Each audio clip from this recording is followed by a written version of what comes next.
Hello बच्चों, कैसे हैं आप लोग। तो एक बार फिर से आप लोगों का स्वागत है इंजीनियर्स जीनी के यूट्यूब चैनल पे। तो बेटा आज हम डिस्कस करने वाले हैं ओवरहेड लाइन इंसुलेटर के बारे में। तो यहाँ पे हम डिस्कस करेंगे प्रैक्टिस सेट 25। इससे पहले ट्रांसमिशन में बहुत सारी चीज़ें हमने डिस्कस कर ली हैं। तो जिस भी बच्चे को कोई भी डाउट हो तो वो प्रीवियस लेक्चर को देख सकता है।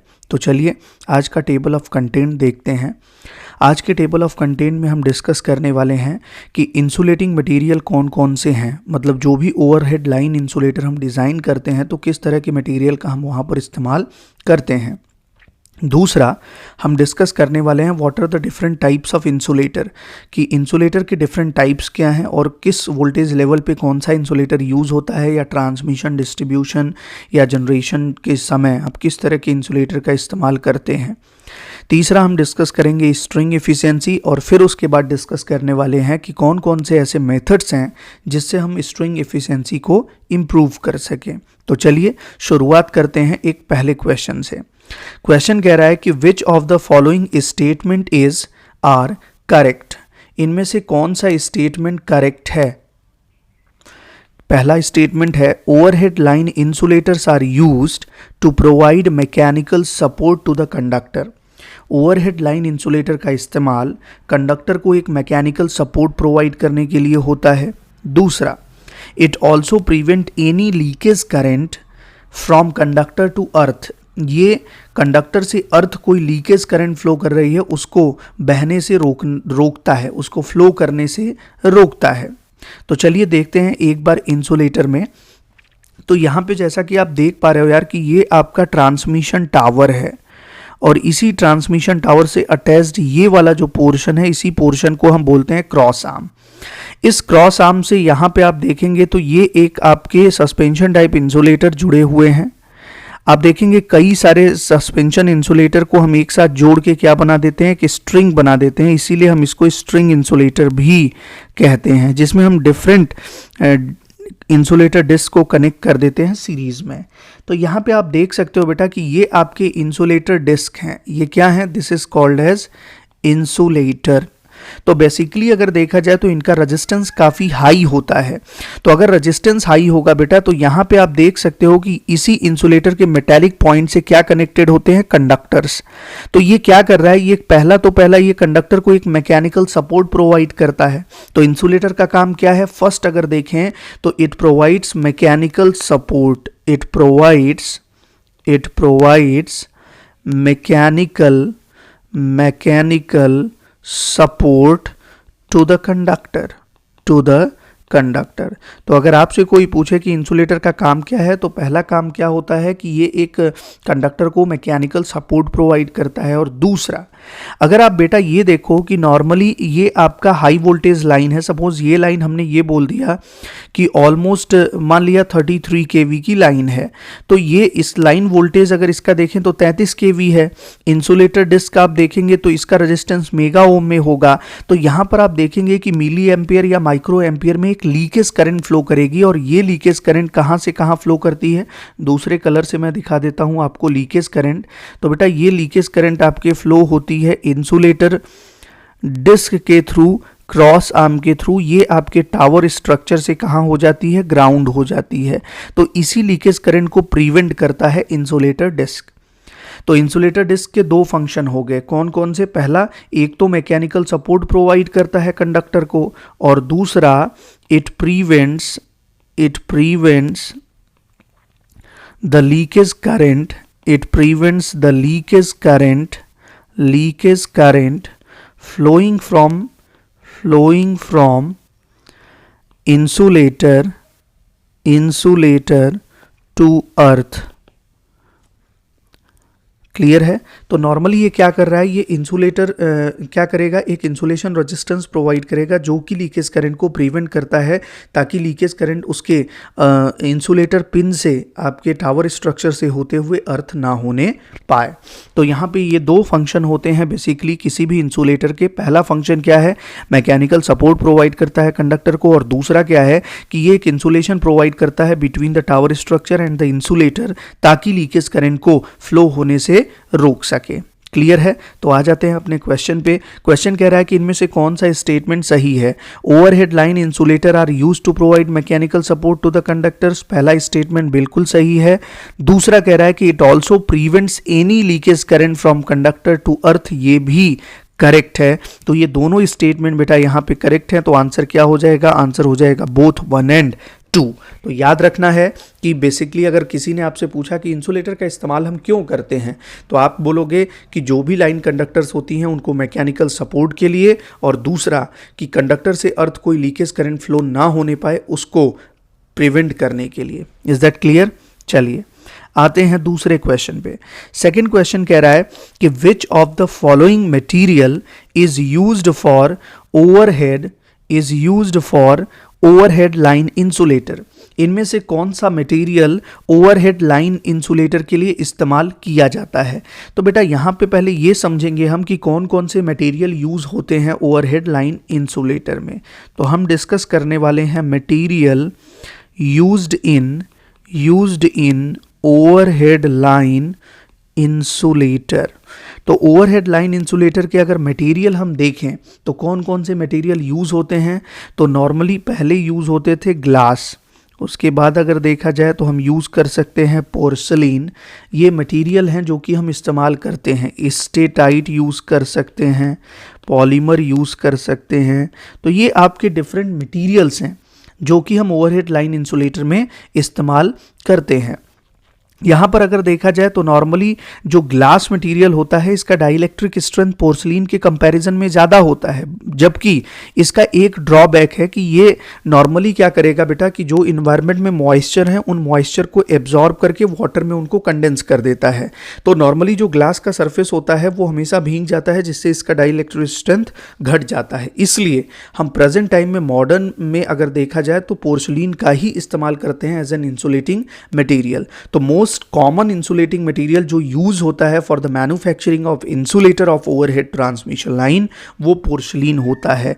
तो porcelain is the mostly used, ये ध्यान रखना है, मोस्टली यूज्ड इंसुलेटिंग मटेरियल। तो ध्यान रखना है क्या क्या चीज़ें कि पोर्सलिन यूज़ कर सकते हैं, स्टेटाइट इस्तेमाल कर सकते हैं, ग्लास, पॉलीमर। स्टेटाइट की अगर हम बात करें तो स्टेटाइट का इस्तेमाल हम उस एरिया में करेंगे जहाँ पे स्नोफॉल क्या है, ज़्यादा है। तो स्नोफॉल जहाँ पे ज़्यादा है, हैवी स्नोफॉल का अगर एरिया है तो हैवी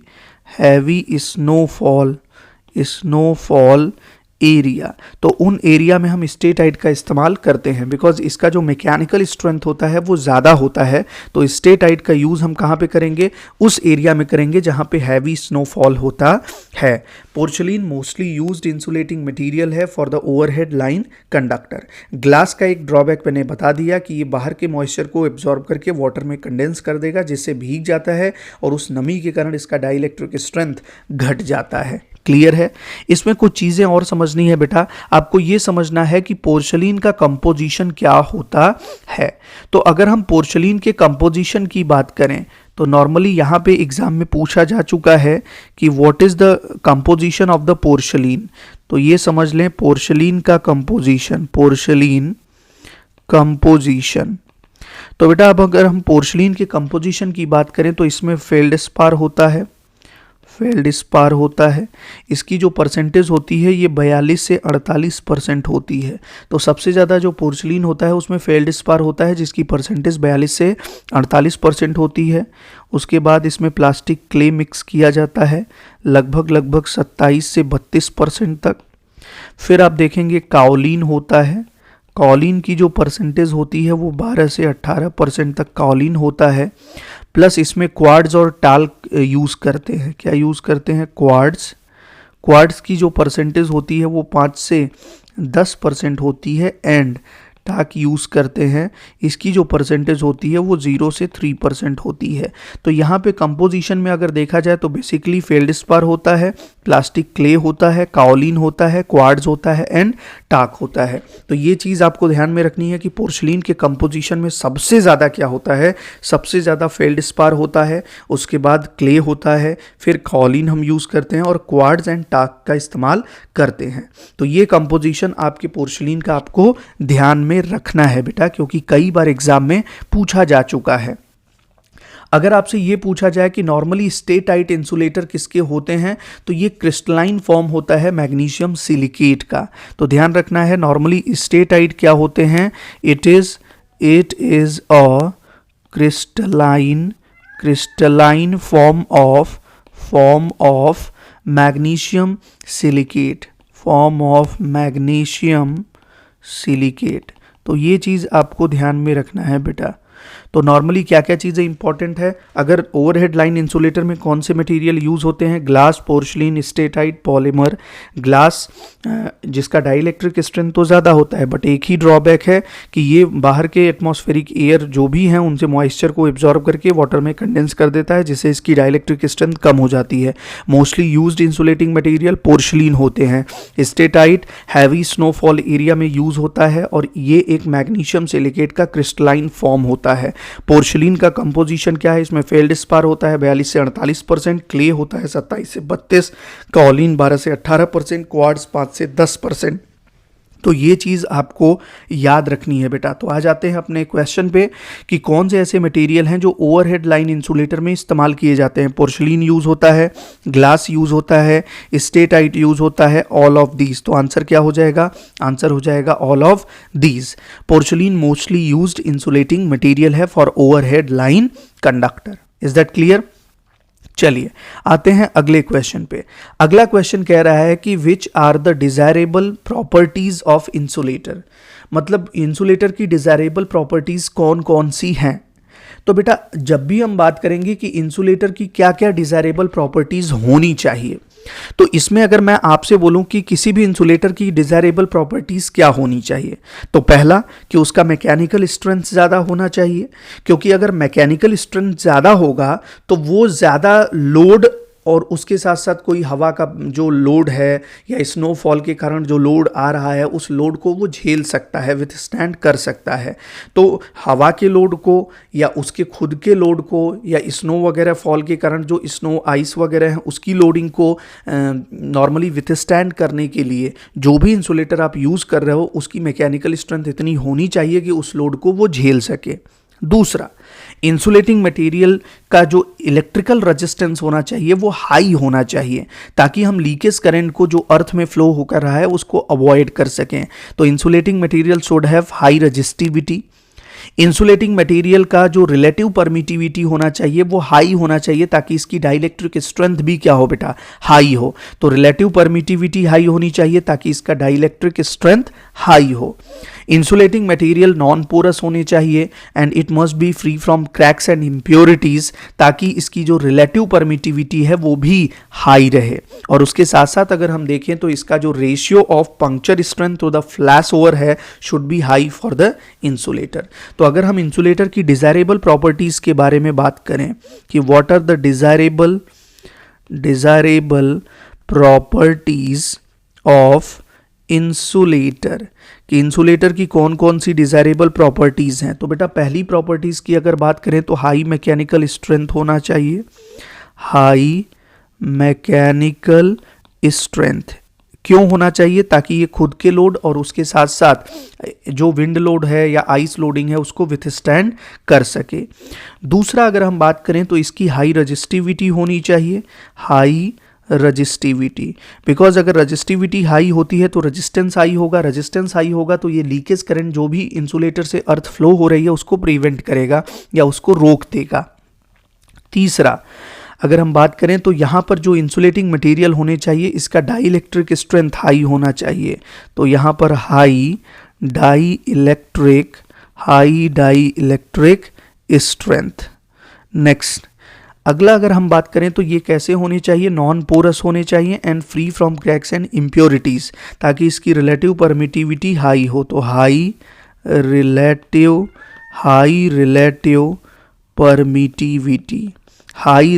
परमिटिविटी होनी चाहिए and should be non porous. कैसे होने चाहिए, नॉन पोरस होने चाहिए।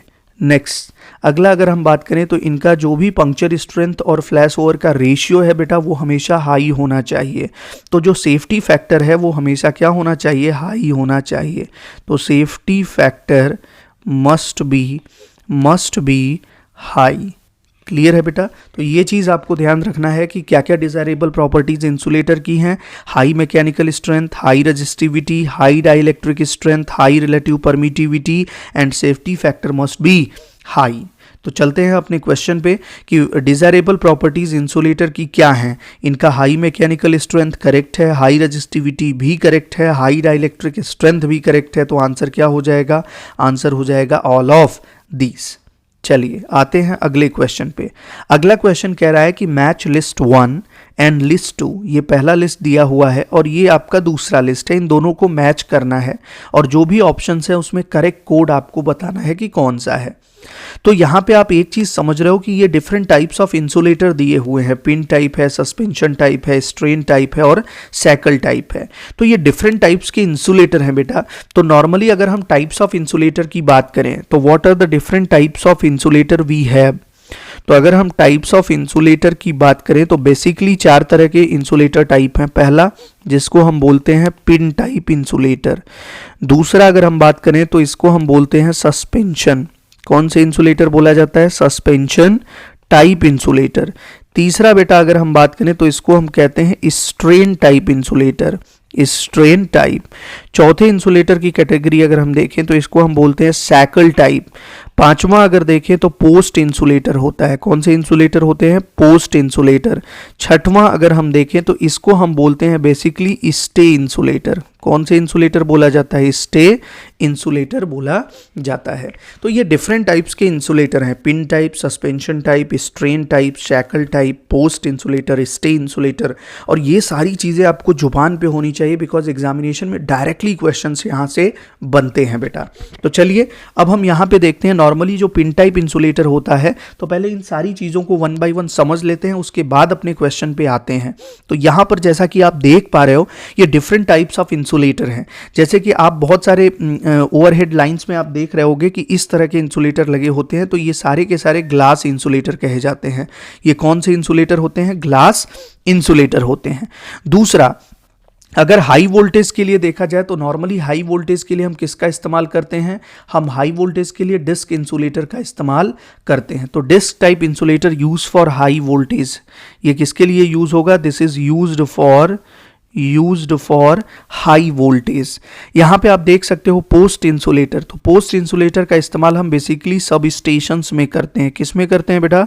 सब स्टेशंस में करते हैं। तो CTVT फाउंडेशन वगैरह में हम पोस्ट इंसुलेटर का इस्तेमाल करते हैं और ये बेसिकली कहाँ यूज़ होती है? सब स्टेशन में इस्तेमाल होती है। तो जैसा कि आप देख पा रहे हो ये आपके पोस्ट इंसुलेटर हैं।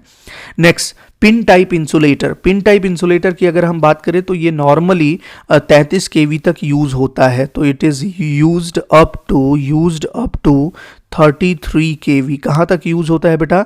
11 से लेके 33 kV तक आप पिन टाइप इंसुलेटर का ही इस्तेमाल करते हो। नेक्स्ट सैकल टाइप इंसुलेटर की अगर हम बात करें तो नॉर्मली जो सैकल टाइप इंसुलेटर होते हैं वो लॉन्ग ट्रांसमिशन लाइन में यूज होते हैं एंड नॉर्मली इनका इस्तेमाल हम सेक्शन पोल्स में, एंड पोल्स में या किसी शार्प टर्म में फॉर सर्विस कनेक्शन इन सब के लिए यूज करते हैं और इनको हम हॉरिजॉन्टल या वर्टिकल दोनों पोजीशन में इस्तेमाल कर सकते हैं। तो बेसिकली जो सैकल टाइप इंसुलेटर होते हैं वो डिस्ट्रीब्यूशन में इस्तेमाल होते हैं। कहाँ पे यूज होते हैं? It is used in distribution. तो लो वोल्टेज डिस्ट्रीब्यूशन सर्किट में होता है। तो डिस्ट्रीब्यूशन सर्किट में या नेटवर्क में हम इसका इस्तेमाल करते हैं और नॉर्मली ये कितने kV पर यूज होता है? 11 kV तक इस्तेमाल किया जाता है। हाई वोल्टेज के लिए अगर देखा जाए तो फॉर हाई वोल्टेज ट्रांसमिशन हम स्ट्रेन टाइप इंसुलेटर का इस्तेमाल करते हैं। किसका यूज करते हैं?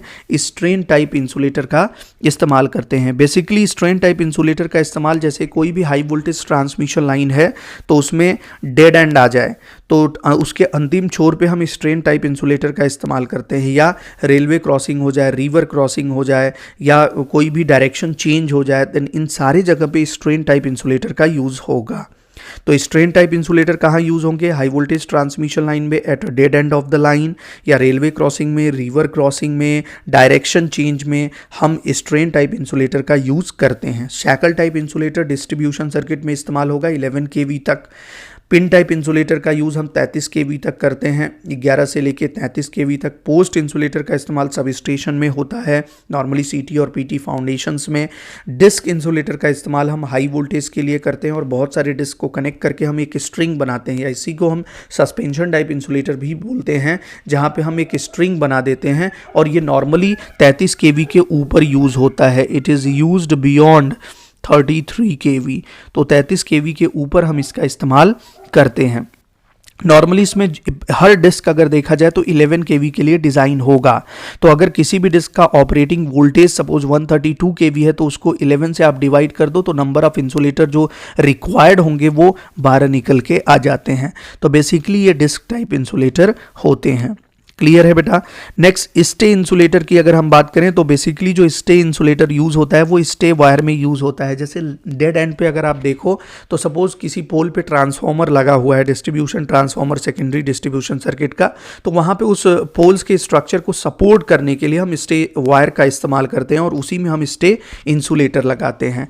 नेक्स्ट फाइनली अगर हम बात करें तो सस्पेंशन टाइप इंसुलेटर, तो सस्पेंशन टाइप इंसुलेटर में भी बेटा इसको हम हाई वोल्टेज लाइन के लिए इस्तेमाल करते हैं। Then beyond this is used beyond 33 kV, और इसमें भी कई सारे डिस्क को हम क्या करते हैं, कनेक्ट करके इन द सीरीज एक स्ट्रिंग बना लेते हैं। Is that clear? तो आई थिंक ये सारी चीज़ें आपको समझ में आ गई होंगी। प्रैक्टिकली अगर आप देखो तो यहाँ पर ये आपके पिन टाइप इंसुलेटर हैं, जैसा कि आप देख पा रहे हो ये कौन से इंसुलेटर हैं, पिन टाइप इंसुलेटर हैं, और ये 11 kV की लाइन के लिए यूज़ हो रहे हैं। बट मैक्सिमम अगर देखा जाए तो ये 33 kV तक इस्तेमाल किए जा सकते हैं। कौन से? Pin type insulator. दूसरा यहाँ पे आप देख सकते हो बेटा कि ये आपके डिस्क टाइप इंसुलेटर है। कौन से इंसुलेटर है? डिस्क टाइप इंसुलेटर है। इनका कॉन्फ़िगरेशन आप देखोगे तो ये वर्टिकल है, बट इनका कॉन्फ़िगरेशन डिस्क टाइप का कैसा कॉन्फ़िगरेशन होता है? हॉरिजॉन्टल कॉन्फ़िगरेशन होता है। कौन सा? Horizontal configuration. यहाँ पर पिन टाइप इंसुलेटर का कॉन्फ़िगरेशन कैसा है बेटा? ये आपके वर्टिकल या हॉरिजॉन्टल दोनों प्लेस्ड हो सकते हैं। बेसिकली अगर देखा जाए तो वर्टिकल कॉन्फ़िगरेशन होता है। यहाँ पे आप देख पा रहे हो कि ये भी किसके लिए यूज होंगे? ये आपके disc type insulator 33 kV line या इससे ऊपर की लाइन के लिए इस्तेमाल होते हैं। नेक्स्ट यहाँ पे आप देख पा रहे हो कि ये सब स्टेशन है। इन सब स्टेशंस में हम किसका इस्तेमाल कर रहे हैं? पोस्ट इंसुलेटर का इस्तेमाल कर रहे हैं। तो ये बेसिकली कौन से इंसुलेटर हैं बेटा? ये पोस्ट इंसुलेटर्स होते हैं, जो कि कहाँ यूज होंगे? सब स्टेशंस में, सीटीपीटी फाउंडेशंस के लिए। नेक्स्ट ग्लास इंसुलेटर की बात करें तो ये कलर आप देख के बता सकते हो ये कौन से इंसुलेटर हैं? ग्लास इंसुलेटर है। नॉर्मली ये इंसुलेटर आपके ग्लास मटेरियल के बने होते हैं, और ये बेसिकली है क्या? ये एक स्ट्रिंग इंसुलेटर ही है। यहाँ पे आप देख सकते हो कि यहाँ पे एक रिंग है। इसी रिंग को बेटा हम बोलते हैं गार्ड रिंग। क्या बोला जाता है इस रिंग को? गार्ड रिंग या ग्रेडिंग रिंग बोला जाता है। नॉर्मली इसका काम क्या होता है कि जो भी इंसुलेटर डिस्क के क्रॉस जो वोल्टेज है उसका इक्वली डिस्ट्रीब्यूशन कर देना, ताकि स्ट्रिंग एफिशिएंसी को हम इंप्रूव कर सकें। यहाँ पे आप देख पा रहे हो कि ये इंसुलेटर आपके शैकल टाइप इंसुलेटर है। कौन से इंसुलेटर है बेटा? शैकल टाइप इंसुलेटर है, और इनका बेसिकली इस्तेमाल हम कहाँ पे करते हैं? डिस्ट्रीब्यूशन सिस्टम में करते हैं। तो कहाँ यूज होगा? डिस्ट्रीब्यूशन सिस्टम में। तो ये जैसा कि आप देख पा रहे हो ये 3 फेज 4 वायर सिस्टम है, और इनका इस्तेमाल हम किस में कर रहे हैं? डिस्ट्रीब्यूशन सिस्टम में। कौन से इंसुलेटर है? शैकल टाइप इंसुलेटर हैं। यहाँ पे ये आप देख सकते हो ये स्टे इंसुलेटर है, और इन स्टे इंसुलेटर का हम इस्तेमाल कहाँ पे करते हैं? स्टे वायर में करते हैं। नेक्स्ट अगर हम बात करें कि यार नॉर्मली जो सस्पेंशन टाइप इंसुलेटर है, तो ये बेटा आप देख पा रहे हो कि ये कौन से इंसुलेटर हैं? ये हैं हमारे सस्पेंशन टाइप इंसुलेटर, जिसमें हम बहुत सारे इंसुलेटर डिस्क को क्या कर रहे हैं? सीरीज में कनेक्ट करके क्या बना दे रहे हैं? कि स्ट्रिंग बना दे रहे हैं, ताकि हम इसको हाई वोल्टेज पे ऑपरेट कर सकें। तो ये डिफरेंट टाइप्स के इंसुलेटर मैंने आपको बता दिए। यहाँ पे आप देख सकते हो ये आपके क्या है? This is called as strain insulator. इनका इस्तेमाल नॉर्मली हम कहाँ पे करेंगे? जहाँ पे लाइन का डेड एंड हो, या कहीं डायरेक्शन चेंज करना हो, या रेलवे क्रॉसिंग, रिवर क्रॉसिंग हो, तो वहाँ पे हम स्ट्रेन टाइप इंसुलेटर का इस्तेमाल करते हैं। Is that clear? तो आई थिंक ये सारी चीज़ें आपको समझ में आ गई होंगी, और इनका प्रैक्टिकल एप्लीकेशन भी आपको समझ में आ गया होगा। तो चलिए आते हैं अपने क्वेश्चन पे। क्वेश्चन कह रहा है कि पिन टाइप इंसुलेटर कहाँ यूज़ करोगे यार? Up to 33 kV। Suspension type insulator का इस्तेमाल आप कहाँ पे करेंगे? ट्रांसमिशन में beyond 33 kV। Strain type insulator का यूज़ आप कहाँ पे करोगे? जहाँ पे ट्रांसमिशन लाइन का डेड एंड हो, या रिवर क्रॉसिंग हो, रेलवे क्रॉसिंग हो, या डायरेक्शन चेंज हो, वहाँ पर हम स्ट्रेन टाइप इंसुलेटर का इस्तेमाल करते हैं। शैकल टाइप इंसुलेटर का यूज़ आप कहाँ पे करेंगे? तो shackle type insulator is used in distribution system. तो ए का 2, बी का 3, सी का 4, ए का 2, बी का 3, सी का 4 और डी का 1। तो ऑप्शन क्या हो जाएगा? ऑप्शन बी करेक्ट हो जाएगा। Is that clear? तो आई थिंक ये सारी चीज़ें आपको समझ में आ गई होंगी। तो यहाँ पे ध्यान देना है कि जो स्ट्रेन टाइप इंसुलेटर हैं, स्ट्रेन टाइप इंसुलेटर ये कहाँ पे यूज़ होंगे? ये हमेशा डेड एंड पे होंगे, dead end of transmission line. Next अगर हम बात करें तो river crossing, railway crossing, direction change, इन सारे जगह पे, या शार्प टर्न वगैरह आ रहा है, तो इन सारे जगह पे हम किसका इस्तेमाल करेंगे? हम बेसिकली यूज़ करते हैं स्ट्रेन टाइप इंसुलेटर का। Is that clear? नेक्स्ट अगला क्वेश्चन आते हैं। अगला क्वेश्चन क्या कह रहा है बेटा कि whenever conductor are dead ended, जब भी कोई कंडक्टर डेड एंड पे हो या there is a change in direction of transmission line, कौन से इंसुलेटर का इस्तेमाल करोगे? तो मैंने पहले भी बता दिया कि यार पिन टाइप इंसुलेटर किसके लिए होगा? It is used up to 33 kV vertical configuration में। शैकल टाइप इंसुलेटर कहाँ यूज होगा? डिस्ट्रीब्यूशन सिस्टम में यूज होगा बेटा, अप टू 11 kV। कहाँ तक यूज होगा? 11 kV तक। Suspension type insulator beyond 33 kV, beyond 33 kV कहाँ यूज होगा? सस्पेंशन टाइप ट्रांसमिशन में यूज होगा। तो बचा कौन सा? आपका स्ट्रेन टाइप। तो हमने ऑलरेडी बता दिया है कि स्ट्रेन टाइप इंसुलेटर का आप यूज डेड एंड पे या किसी भी ट्रांसमिशन लाइन के डायरेक्शन चेंज में हम करते हैं। क्लियर है?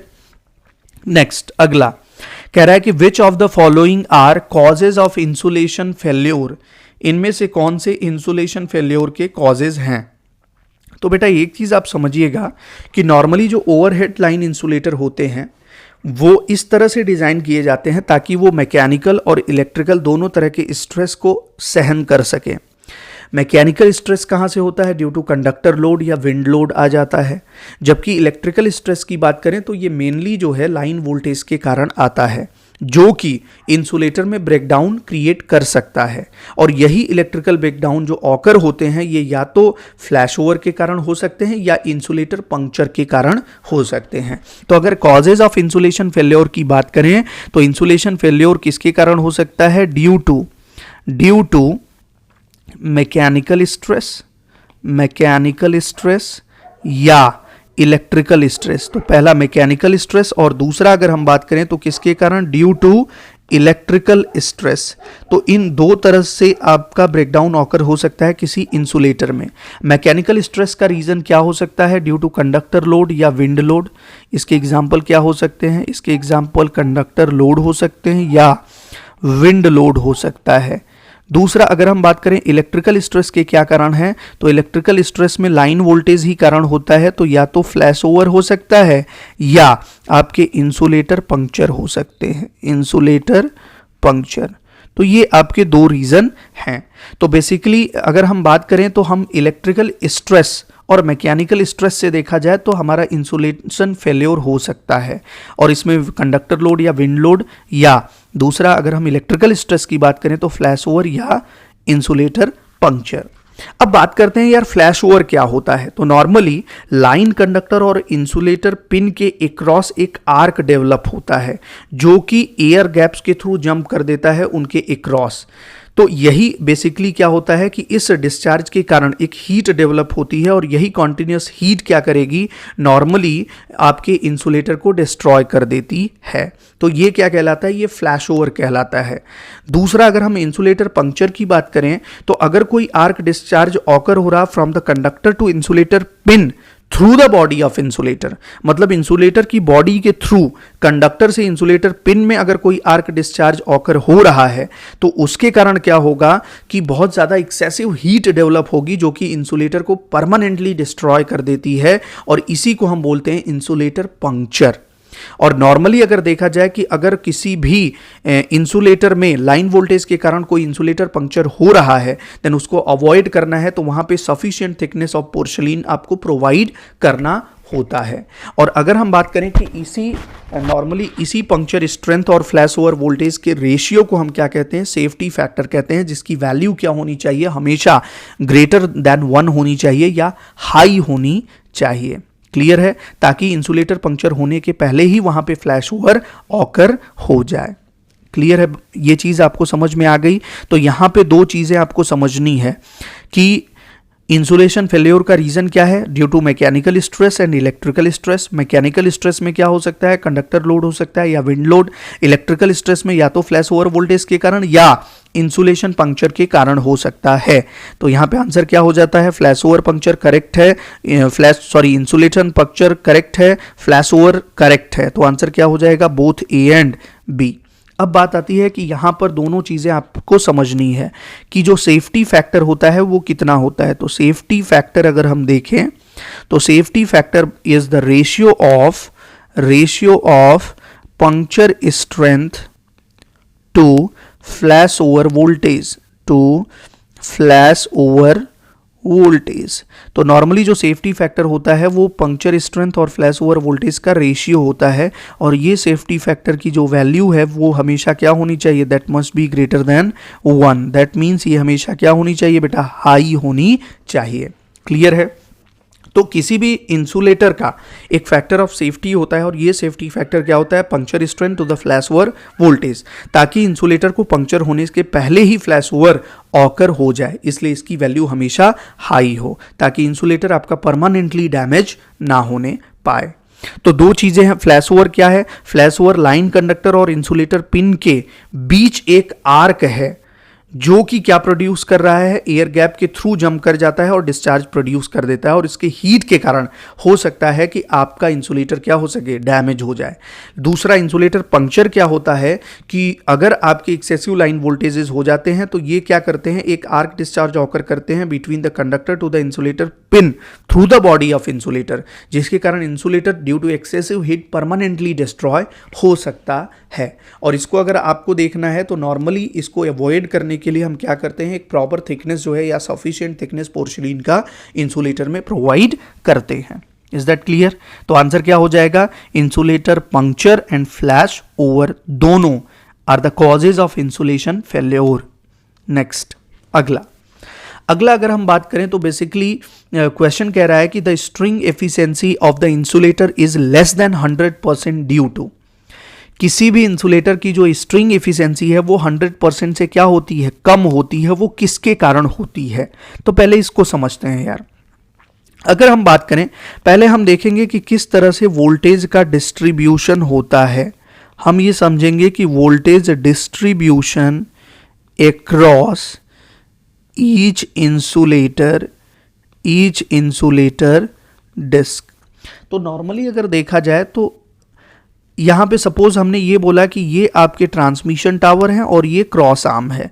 इस क्रॉस आर्म में 3 इंसुलेटर डिस्क लगे होते हैं। मान लिया ये आपका पहला इंसुलेटर डिस्क है, ये बेटा दूसरा है और ये तीसरा है। ये 33 kV की लाइन है और इसी मेटल पिन से आपका एक कंडक्टर है। तो नॉर्मली अगर 33 kV की लाइन है तो आइडियल कंडीशन में क्या होना चाहिए, हम बात कर रहे हैं आइडियल कंडीशन की या आइडियल केस की।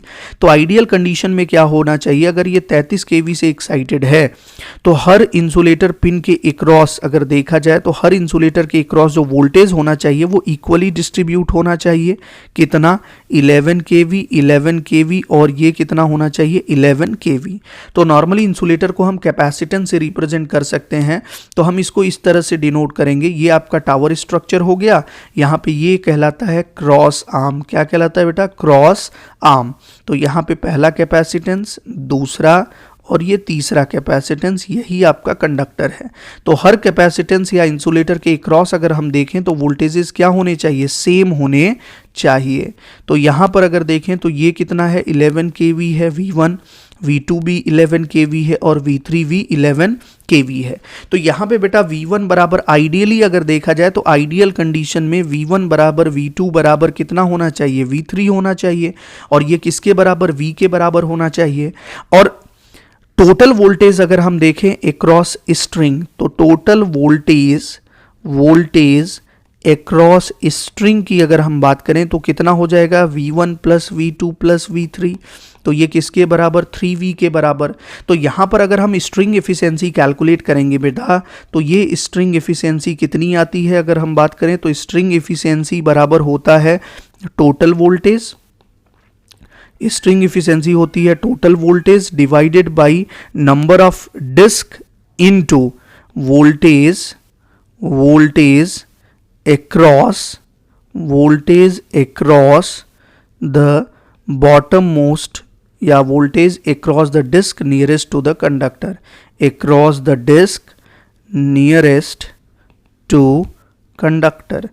मतलब नॉर्मली अगर देखा जाए तो स्ट्रिंग एफिशिएंसी का फॉर्मूला क्या होता है, स्ट्रिंग एफिशिएंसी का फॉर्मूला अगर हम देखें तो it is the total voltage divided bye n into उस डिस्क के अक्रॉस वोल्टेज जो कंडक्टर के काफ़ी पास है।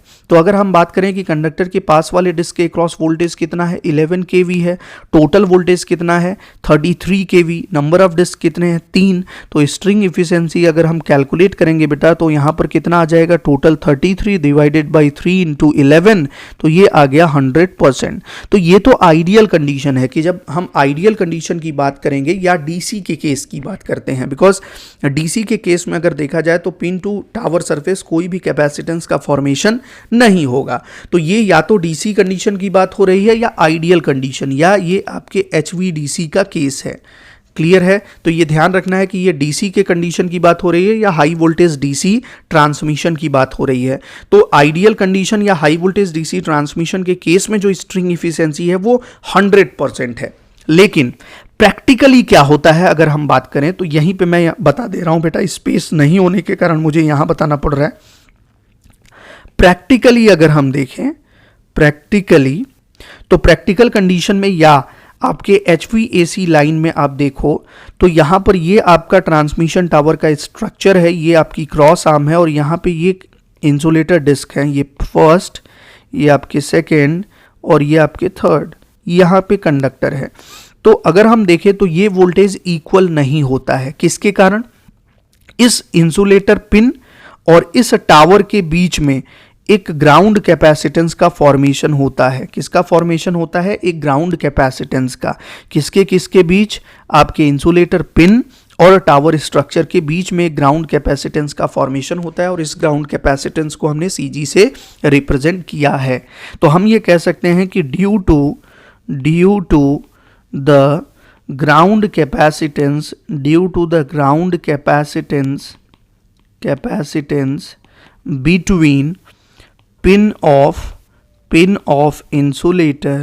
between pin of insulator and tower जो वोल्टेज है, that voltage distributed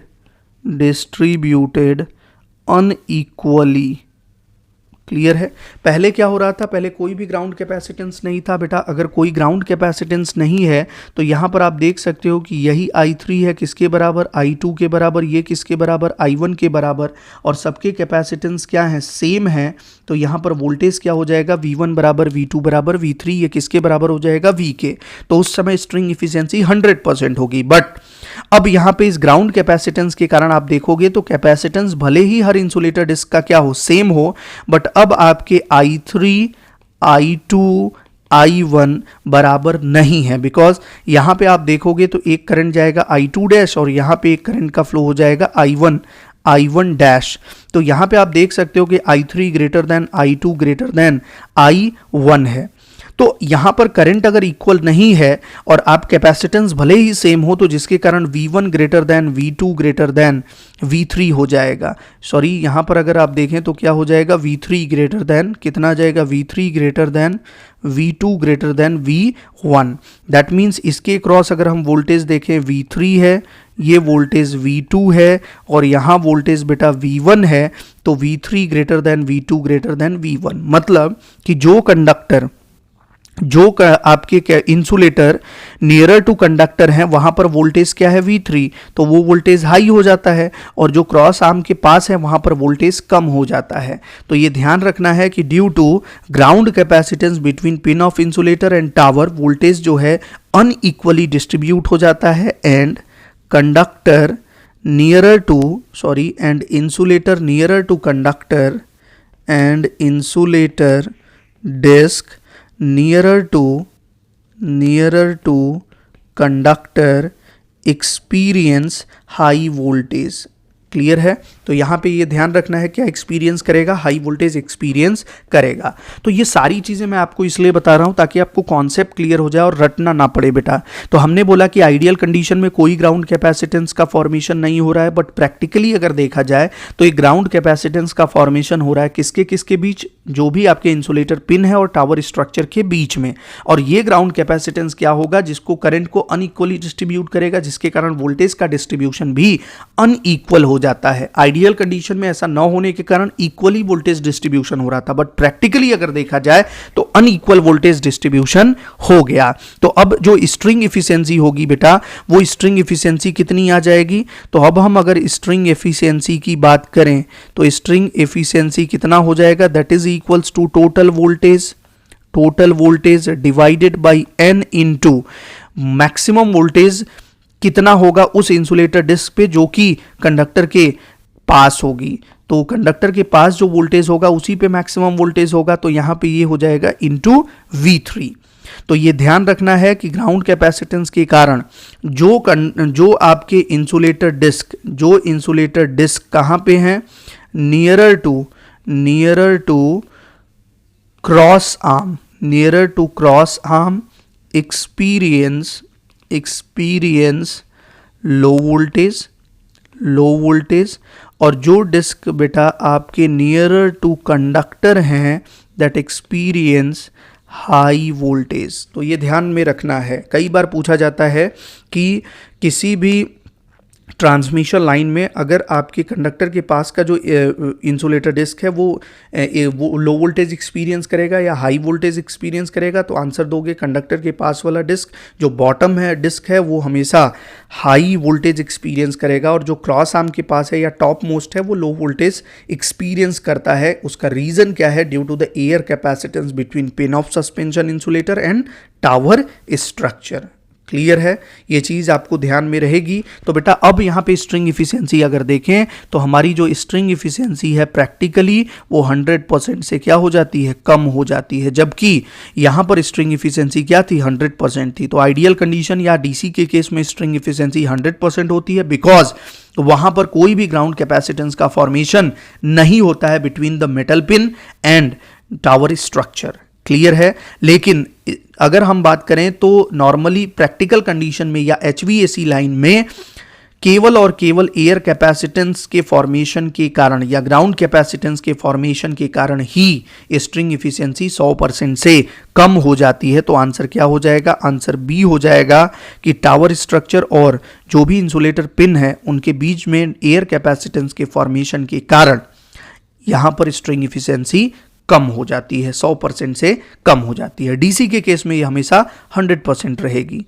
next question, अगला क्वेश्चन कह रहा है कि the string efficiency of a suspension insulator string is improved in practice by. Normally suspension insulator की जो स्ट्रिंग इफिशियंसी है आप उसको इंप्रूव कर देते हैं इन प्रैक्टिस किसके द्वारा। तो नॉर्मली अगर हम बात करें कि यार स्ट्रिंग इफिशियंसी अगर इंप्रूव करना है तो इसके डिफरेंट मेथड्स हैं जिनसे हम स्ट्रिंग इफिशियंसी को इंप्रूव कर सकते हैं। कौन कौन से ऐसे मेथड्स हैं, पहले ये हम डिस्कस करेंगे कि किन मेथड से हम स्ट्रिंग इफिशियंसी को इंप्रूव कर सकते हैं। तो यहाँ पे आप देख सकते हो, तो नॉर्मली सबसे पहला अगर देखें methods for improving string efficiency, यहीं से देखते हैं बिकॉज ताकि हमें कोई दिक्कत ना हो, पेज हमारा कम ना पड़े। तो यहाँ पे हम देखेंगे methods for improving string efficiency. String efficiency को इम्प्रूव करने के मेथड्स हम देखें तो कौन कौन से मेथड्स हो सकते हैं। पहला, पहला अगर हम बात करें तो यार सारा लफड़ा ग्राउंड कैपेसिटेंस के कारण है। अगर इस ग्राउंड कैपेसिटेंस को हम खत्म कर दें तो डेफिनेटली हमारी स्ट्रिंग इफिशियंसी क्या हो जाएगी, बढ़ जाएगी। तो इसको कम करो, इसको मिनिमाइज करो। हमें पता है कि C बराबर कितना होता है, that is equals to epsilon A by D, जहाँ पे D क्या है, दो प्लेट्स के बीच का डिस्टेंस है। तो अगर हम ये D बढ़ा दें तो कैपेसिटेंस क्या हो जाएगा, कम हो जाएगा। तो इसलिए by using longer cross arm, तो लंबे क्रॉस आर्म का इस्तेमाल करके हम क्या कर सकते हैं, ग्राउंड कैपेसिटेंस को कम कर सकते हैं। और अगर ग्राउंड कैपेसिटेंस कम हो जाएगा बेटा तो स्ट्रिंग इफिशियंसी इंप्रूव हो जाएगी। बट फिजिकली ये रिलायबल नहीं है, this is not reliable. Clear है?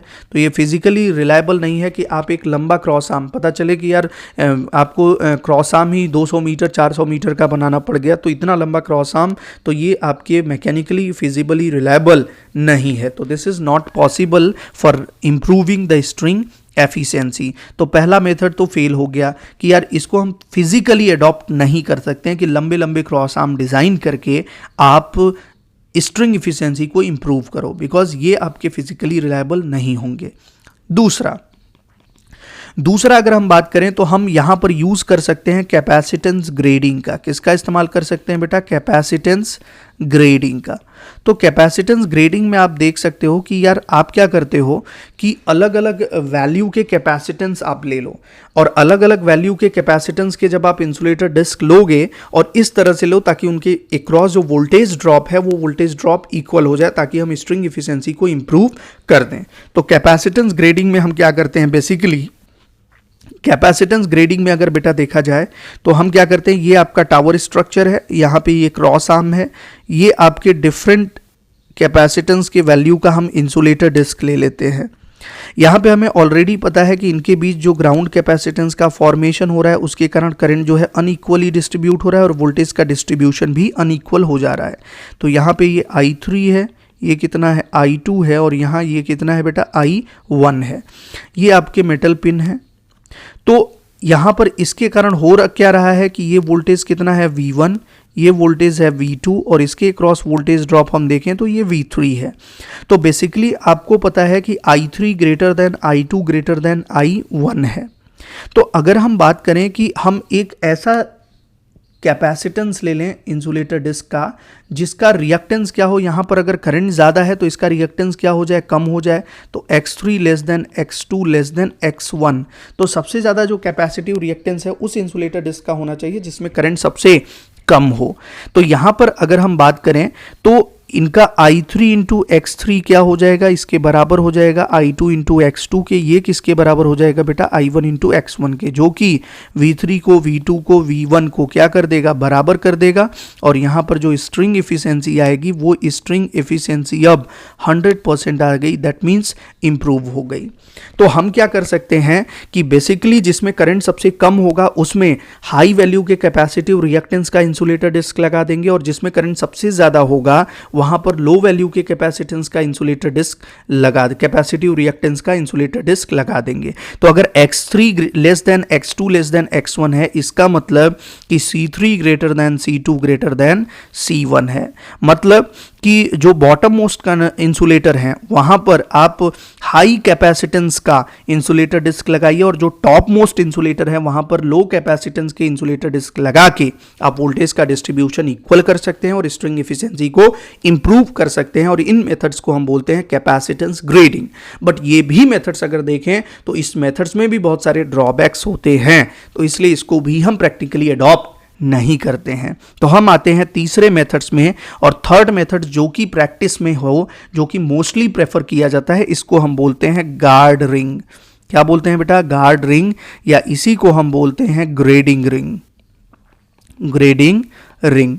तो इस मेथड्स में क्या करते हैं, तो बेसिकली अगर गार्ड रिंग में बात करें या ग्रेडिंग रिंग में बात करें तो देखिए आप इस मेथड्स में बेसिकली हमें क्या करना होता है। ये आपका टावर स्ट्रक्चर है, ये आपकी क्रॉस आर्म है, यहाँ पर आपकी इंसुलेटर डिस्क है जिनको हमने रिप्रेजेंट किया है कैपेसिटेंस से। इन कैपेसिटेंस की वैल्यू क्या है, इन कैपेसिटेंस की वैल्यू सेम हम रखते हैं, तो सारा इंसुलेटर डिस्क सेम कैपेसिटी का रखते हैं। यहाँ पर अगर देखें तो ये आपके ग्राउंड कैपेसिटेंस है। क्लियर है बेटा, इसी ग्राउंड कैपेसिटेंस में करंट क्या हो रहा है, करंट आपका चेंज हो रहा है। तो ये I3 है, यहाँ करंट चला गया I2 डैश, ये आपका I2 है, यहाँ करंट चला गया I1 डैश, और ये करंट I1 है, जो कि वोल्टेज को अनइक्वल डिस्ट्रीब्यूट कर देता है क्रॉस ईच स्ट्रिंग। तो हम क्या करेंगे, एक गार्ड रिंग लगा देते हैं। हम इसी इंसुलेटर डिस्क के चारों तरफ क्या कनेक्ट कर देते हैं, एक गार्ड रिंग कनेक्ट कर देते हैं, जो कि जितना भी करंट का लॉस हो रहा है उतनी ही करंट ये क्या करेगा, इसमें इंजेक्ट कर देगा। सेम जितना करंट का लॉस हो रहा है उतनी ही करंट यहाँ पे इस मेटल पिन पे इंजेक्ट कर देगा। तो इतनी सुटेबल वैल्यू का हम यहाँ पर कैपेसिटेंस लगाते हैं, जो कि उतनी ही करंट यहाँ पे क्या कर देता है बेटा, इंजेक्ट कर देता है, जिसके कारण वोल्टेज क्या हो जाता है, इक्वली डिस्ट्रीब्यूट हो जा रहा है। तो यहाँ I2 डैश लीव कर रही है, तो ये कितना करंट फ्लो कराना चाहिए, I2 डैश, ताकि नेट करंट I3 I2 के क्या हो जाए, बराबर। ऐसे ही यहाँ पे I1 डैश जा रहा है, तो ये कितना करंट फ्लो कराना चाहिए, I1 डैश, ताकि नेट करंट I2 I1 के बराबर हो जाए। तो इसके कारण I3 बराबर I2 बराबर कितना हो गया, I1, जो कि V3 बराबर V2 बराबर V1 हो जाएगा, और उस समय स्ट्रिंग एफिशिएंसी 100% हो जाती है। तो बेसिकली हम किसका इस्तेमाल करेंगे, गार्ड रिंग या ग्रेटिंग रिंग का इस्तेमाल करेंगे। और इसमें अगर हम बात करें कि जो स्ट्रिंग का वोल्टेज है, नॉर्मली अगर इसके क्रॉस वोल्टेज देखेंगे, सपोज ये वोल्टेज हमने कितना रखा है, V3, तो नॉर्मली अगर हम बात करें तो यहां पर एक वैल्यू होती है K, यहाँ पे एक वैल्यू होती है K, जहाँ पे K की वैल्यू कितनी होती है, CG/C के बराबर। तो याद रखना है, यहाँ पर जो CG है वो ग्राउंड कैपेसिटेंस है, और C क्या है, म्यूचुअल कैपेसिटेंस है। तो C ग्राउंड कैपेसिटेंस है और CG, और C क्या है, म्यूचुअल कैपेसिटेंस।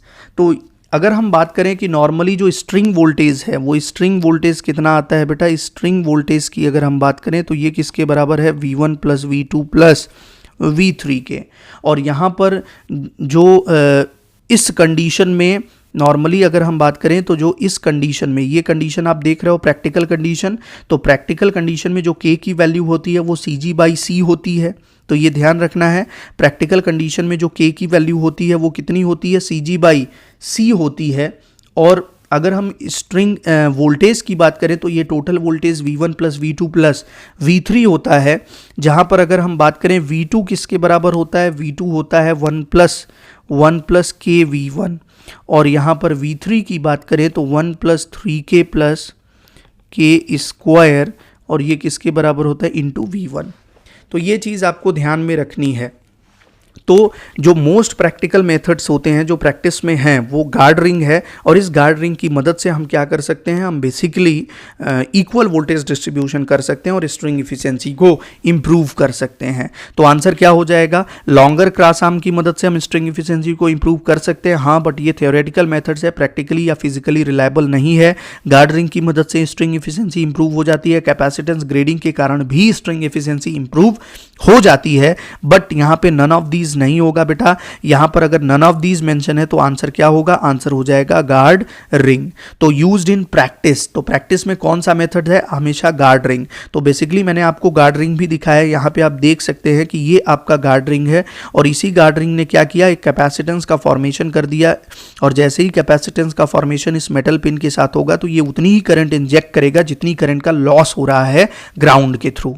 तो ये क्या करेगा, इक्वल वोल्टेज डिस्ट्रीब्यूशन कर देगा। क्लियर है? तो आई थिंक ये सारी चीज़ें आपको समझ में आ गई होंगी। तो बेसिकली इन अ नटसेल अगर बोला जाए तो ग्राउंड कैपेसिटेंस के कारण अनइक्वल वोल्टेज डिस्ट्रीब्यूशन होता है, और इस अनइक्वल वोल्टेज डिस्ट्रीब्यूशन को हम इक्वल करके स्ट्रिंग एफिशिएंसी को इंप्रूव कर सकते हैं। किसकी मदद से, गार्ड रिंग की मदद से। अदर मेथड्स क्या है, लॉन्गर क्रॉस आर्म का इस्तेमाल करके या ग्रेडिंग ऑफ कैपेसिटेंस का भी यूज करके, but longer cross arm physically reliable नहीं है।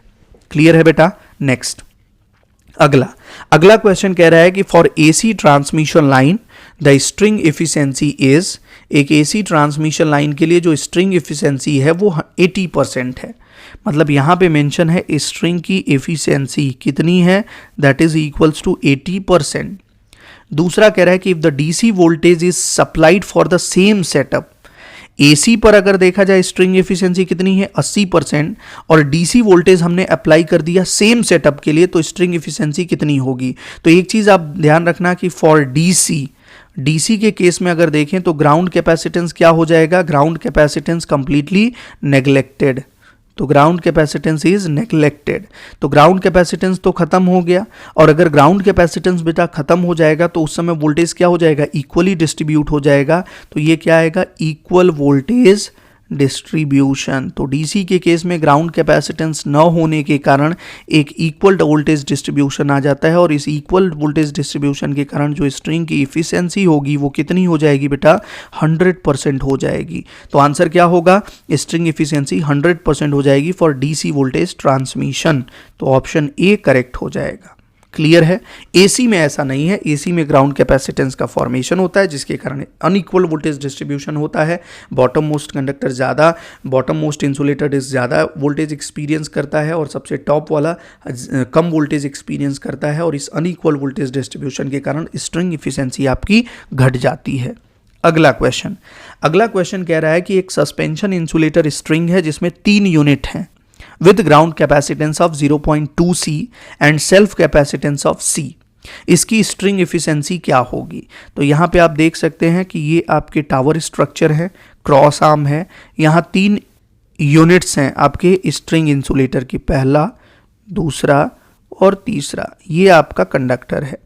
इसमें आप देख सकते हो कि ये बोल रहा है कि इसका जो ग्राउंड कैपेसिटेंस है वो ग्राउंड कैपेसिटेंस कितना है, 0.2 C का। तो ग्राउंड कैपेसिटेंस हमने देख लिया कितना है, 0.2 C, और इनके सेल्फ कैपेसिटेंस अगर देखें तो ये C और C है। तो यहाँ पे पूछ रहा है कि इनकी स्ट्रिंग इफिशिएंसी कितनी होगी।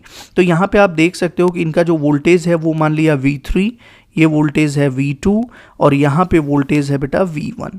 अगर हम स्ट्रिंग वोल्टेज की बात करें तो ये टोटल स्ट्रिंग वोल्टेज होगा V बराबर कितना, V1 plus V2 plus V3 हो जाएगा। तो स्ट्रिंग वोल्टेज तो हमारा V बराबर कितना, V1 plus V2 plus V3 हो जाएगा। यहाँ K की वैल्यू हम कैलकुलेट करेंगे। तो K बराबर कितना होता है, K बराबर होता है ground capacitance to the self capacitance. Ground capacitance 0.2 C है, सेल्फ कैपेसिटेंस C है, तो बेटा ये K की वैल्यू कितनी आ गई, 0.2 आ गई। और अगर K की वैल्यू आपको पता चल गई तो अब आप स्ट्रिंग वोल्टेज निकाल सकते हैं। हमें पता है कि V3 की वैल्यू कितनी होती है, V3 बराबर होता है that is equals to V1 in bracket 1 plus 3K plus K square, 1 plus 3K plus K square. तो कितना आ जाएगा ये, 1 प्लस 3 इंटू 0.2 प्लस कितना आ जाएगा ये बेटा, 0.K स्क्वायर का मतलब 0.04 इंटू V1 आ गया। इसकी वैल्यू अगर आप देखें तो कितना हो जाएगा ये, 1 मिनट, ये कितना आया है 0.04, क्योंकि 0.2 का स्क्वायर करोगे तो 0.04 इंटू V1 आ गया। तो यहाँ पर 0.6, तो ये आ गया 1.64 V1। तो ये हमें पता चल गया V3 की वैल्यू 1.64 V1 आ गया। अगर हम V2 की वैल्यू कैलकुलेट करें तो V2 होता है 1 प्लस K इंटू V1। तो कितना हो जाएगा V2 अगर हम कैलकुलेट करें तो ये आ जाता है 1 प्लस 0.2 इंटू V1। तो ये एग्जैक्ट वैल्यू इसकी आ जाएगी 1.2 V1।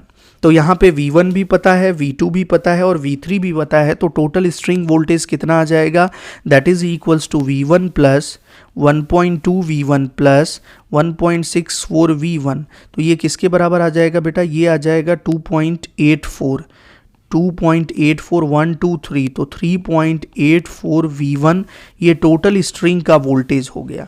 तो total voltage across the string 3.84 V1 आ गया।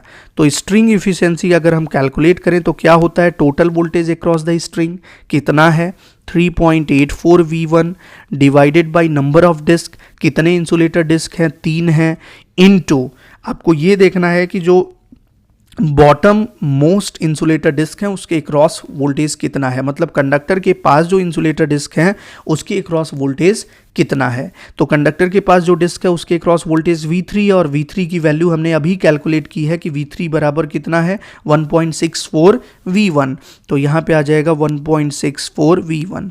तो ये अगर हम कैलकुलेट करें तो V1 और V1 क्या हो जाएगा बेटा, कैंसिल हो जाएगा। तो यहाँ पर अगर हम कैलकुलेशन करें तो कितना आ जाता है, ये कैलकुलेट करोगे तो ये फाइनली आपका आ जाएगा 78%।